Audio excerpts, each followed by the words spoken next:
Igbo na-atụ n'ilu wee na-asị na ajụ ha ajụ wee rie na-ebute arịagharịa anwụ. Ọ bụrụ iji rọshị jee tụtụrụ ebe nwa dibịa na-eme shrine kurisie bụ the problem. The problem bụ gịnị? Ọgwa ndị mmadụ nwe ite aha. Ọgwa ndị mmadụ nwetata ite. Mgbe unu bịara bịa mepesi ite aha, did you see aka mmadụ? Answer is no. Did you see aba mmadụ? Answer is no. Did you see, what do you see? Isi ebini eji wee rụọ ọrụ mmụọ.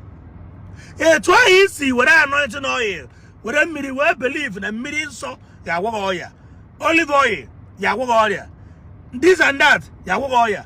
Bible ya, everybody with a means of consulting his or her chi. Ọgwụrụ for mmiri ewilo, ọgwụrụ for nwere his own shrine a na-akpọ Sobali. Kona guy so na also na shrine.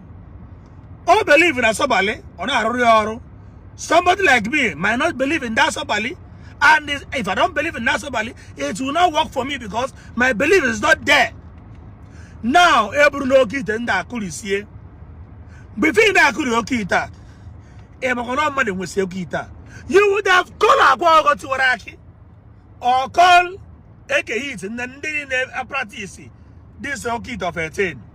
But then what I could maybe see if any now again, Unumerendem Made. Nya like 1 month, can they want eat the baby?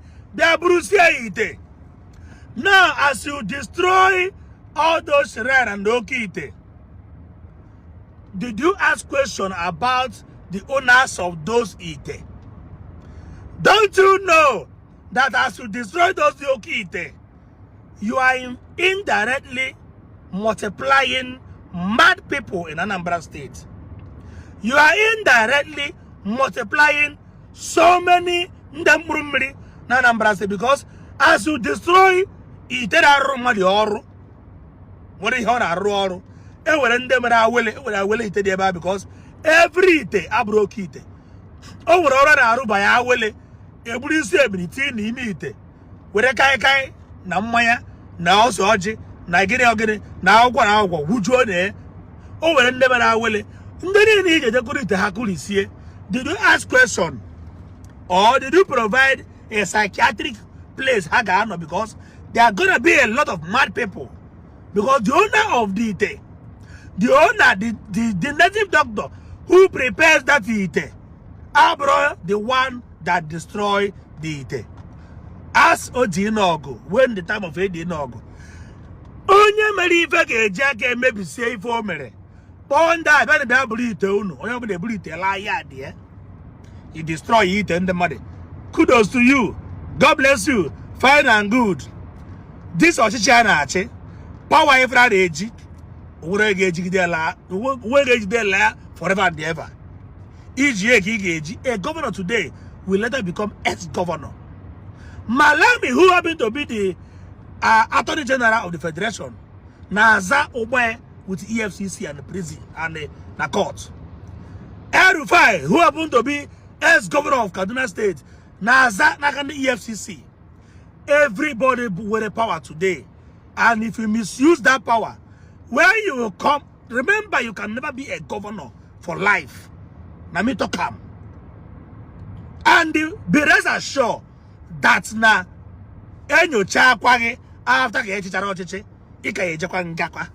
So onyangu na nga gini oyiba na bero. So Peter Obi bụ only governor na ejebero nga. Nọ na ruling party, on no opposition party. He's not in APC, on no way, no position, still, or Zabe EFCC, or Zabe Henga, or maybe Hom no Jerry, or Zabe any query. All the people who are run up and down, now by ABC, Bogini, can we sanctify ya, can we purify ya, can we, cover her. If not, Hanoro, now outside, partner ABC, today Hagaraza, Obanga. Give up one chief security officer. He just destroy on our talking. Remember, Soludo teacher, one Soludo Aritu. Go up chief security officer, then begin. And Aritu. Soludo Aritu, give one Aritu. The next governor will appoint another person. You will become S security officer. Be rest assured, only me affect. Welcome to the Anambra State government. I don't know. Or had a ramaka. Mana, I want to hear about due process. Due process. I ain't Chabibo. I said Ibo. Let us have what is called love. When I mean for a job for the first time, it boy a caution where he caution where almost if I also then you deal with him. Akwa Okuko has never offended anybody in this life. And let me use this opportunity to pass this message to all the people that claim that they love Akwa.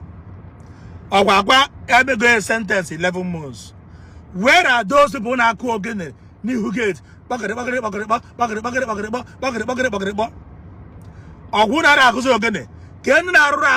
track. No more special track. People, I'm thinking that they will speak for Akwa, who has been collecting billions. Man, no, they fake on occasion. Man, no, they about where kai kai and the 700 naira. That's yeah, occasion. Akwa J 5 million, 3 million. All the people need they benefit na Akwa. Everyone that want also. Akwa Okuko, let this one be a lesson to you. Now, whenever you come out, you know, see how we put that. Whenever you stay there, finish and come out, you will choose who will be your friend. Not everybody that sings special track for you be your friend. All of them are doing that to gain something for you. Already gonna everybody about also. But I believe Nkaya brought a very big lesson so that you have a new life to live whenever you come out. Choose for your friend.